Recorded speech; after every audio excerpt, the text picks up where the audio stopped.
Good afternoon, guys. It is February 17th, about 3:13 in the afternoon over here on the East Coast. So I wanted to do today's vlog about resiliency and what it means to me. And I'll start off by giving you guys a formal definition that I found online. Resilience, the capacity to recover quickly from difficulties, also known as toughness. So while I was in the military, I had to do roughly a week or 40 hours worth of training on resiliency when you first get to Korea. And I guess it's because there's a lot of people who, maybe have trouble being resilient while away from, family and in that environment. I found it a little odd to have the, resiliency training there. But it was a little bit later and becoming more of a topic of discussion as my time in the Army progressed. So I'll explain to you what resiliency means to me. Basically being able to bounce back from adverse situations. So you don't let that situation conquer you, you conquer it. And what I mean by that is you're going to encounter things in your life that are going to be difficult. They're going to be challenging. And it's how you handle those different things that, either you let them define you or you define those things. And like I was thinking of everything that's going on with, my boss at work and what's going on with his situation. And he seems to be pretty resilient right now. Like he's got on a good face. He's missed a couple days of work as expected. He's trying to get his life back together.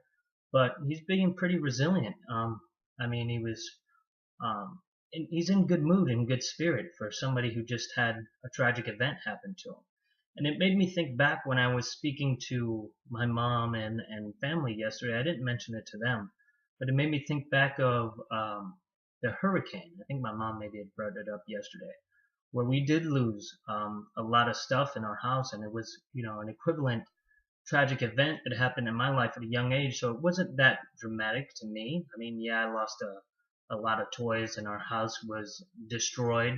So there was a lot of, adversity that came through that situation, and that was Hurricane Andrew back in '92.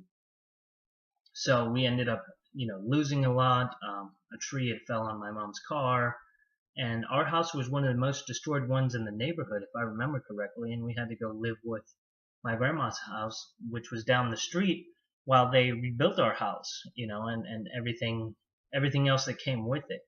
But, my mom was very resilient then, and she still is resilient now. And I'd have to say that we were resilient as a family back then because, we were relatively young back then. I think I was 7 years old when that happened, and I don't remember it being I remember it being a huge deal and me being scared, but it's not one of those tragic events that has kind of defined me in my life. There's been so much more to happen to me later on in my life that I didn't, very rarely do I think of that hurricane and what it did to our family back then. I mean, luckily no lives were lost, and it was pretty horrific, but all in all, we were able to bounce back from it. It did take some time, couple years in order to bounce back from it completely. But when they were rebuilding our house and putting things back in order, we were able to make some changes to make the house a little bit more suitable for us. And it was something that, that looking back on it, obviously we were resilient. But at that point in time, you just think of the tragedy that's going on and how you're going to get past it. But you have to be able to bounce back from all different types of adversity that you encounter in your life. You cannot let it control you. You have to control it. And you can't let it be something that stops you from moving forward. On the contrary, you have to use it as a learning experience and help, let that experience, regardless of how bad it is, help build your character. There's a lot of tragic things that happen to a lot of people on a daily basis. And the way they handle those things is kind of, the outcome that they get. And the more positive you are about the outcome, the better you'll be able to bounce back. So if you know you're going to meet certain obstacles in your life, certain tragedies, then you you try to be as prepared as you can for them. With the hurricane, we had fair warning.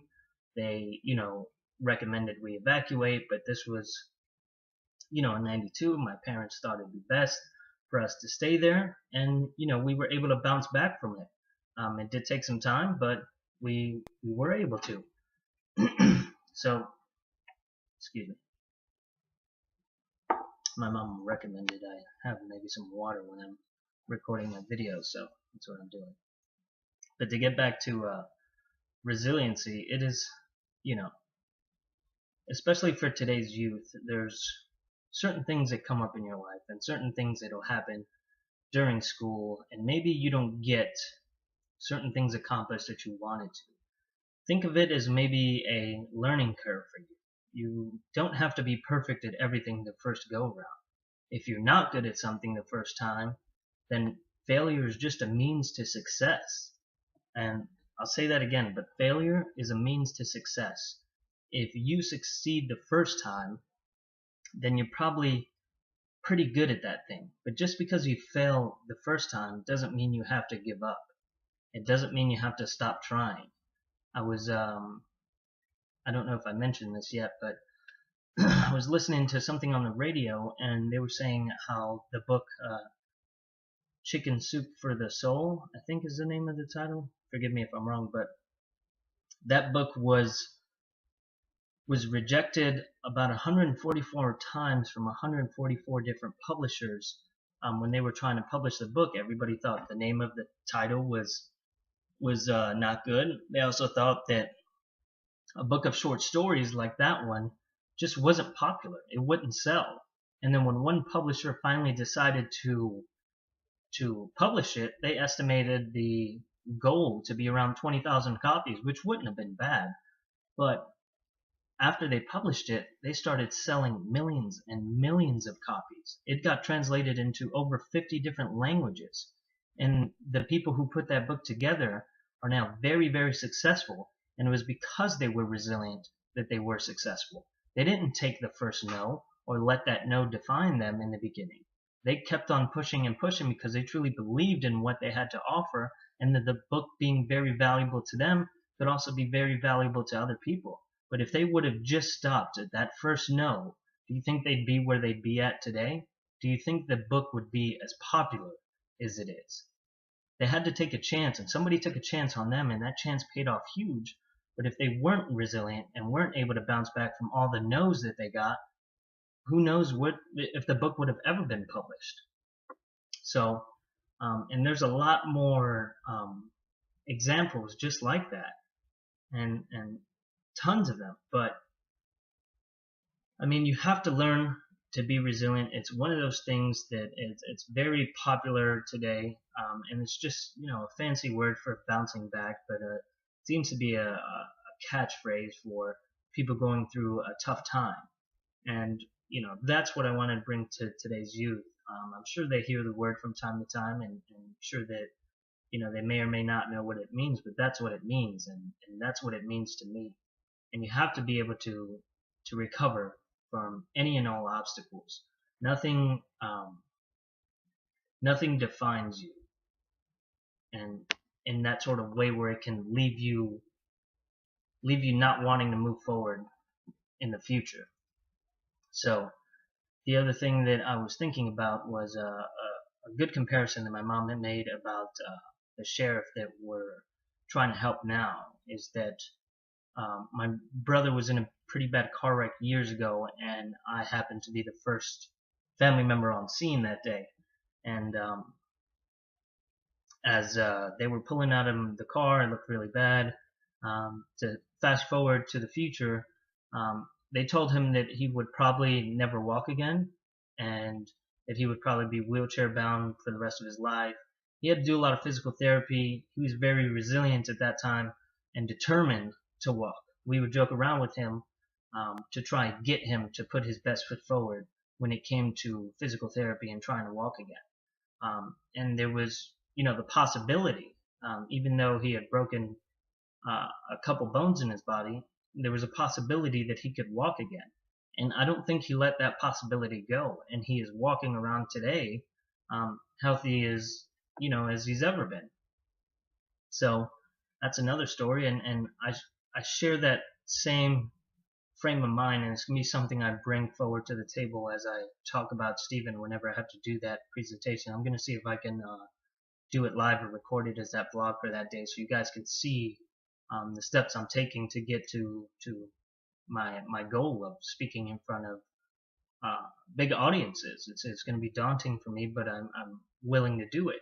And one of the pointers that I want to make to Stephen is that he has to believe in himself, and that just as quick as they're telling him that he may not be able to walk again, but just as quick as the onset of things that came to stop his walking, I firmly believe that they can go away just as quickly.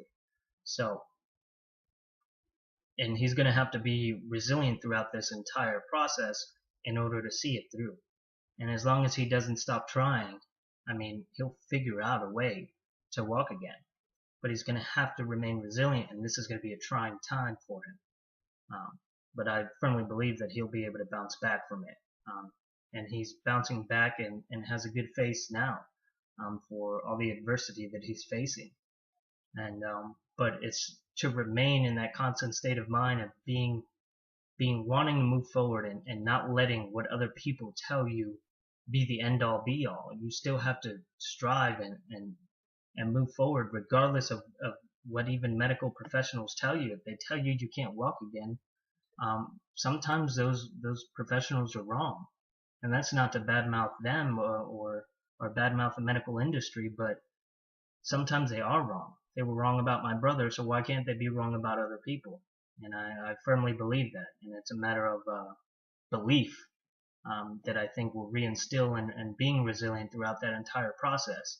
My brother didn't start walking again for about, I think it was about a year to a year and a half later, after tons of therapy, surgeries, and multiple things in order to get him to walk again. But he was resilient throughout the whole process, and bounced back, and has few markers for that incident that still remain on him. And I think the same could be very well possible for that sheriff that we're trying to help out.